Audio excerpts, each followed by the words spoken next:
As the government shutdown continues tonight, some Kansas families are worried about how they're going to get food on the table. The Kansas Department of Children and Families say that next month's food benefits could run out for Kansans. USDA saying November benefits will not be dispersed if the shutdown continues through next Monday. Kel Chapman heard from those in Kansas calling for Congress to stop the shutdown and fund those benefits.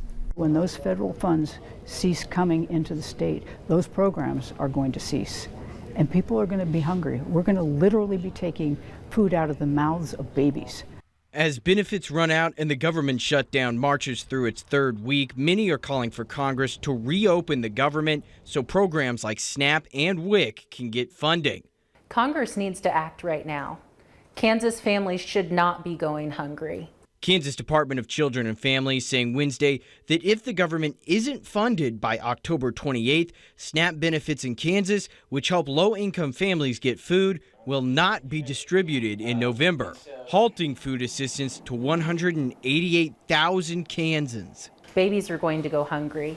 Families are not going to have the essential necessities that they need. The status of WIC, the program that helps families get formula for their babies, is also hanging in the balance, driving many people to find resources at groups like Wichita's Liberation Place, who are working hard just to keep up with demand. The cost of formula has risen, just like the cost of all food and groceries right now.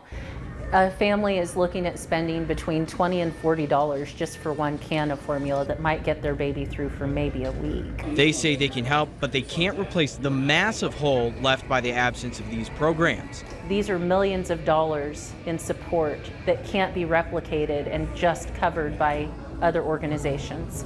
In Wichita, Kel Chapman, 12 News. We did talk with Sedgwick County this week about WIC. They say they see about $700,000 spent on WIC each month, with nearly half of that covering baby formula.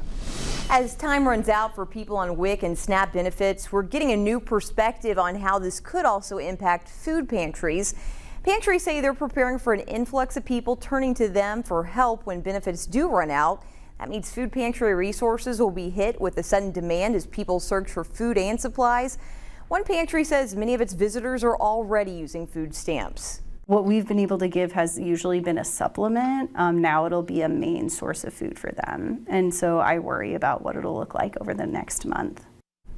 If distribution of SNAP funding is halted next month, it would cut off food assistance for 188,000 people in Kansas.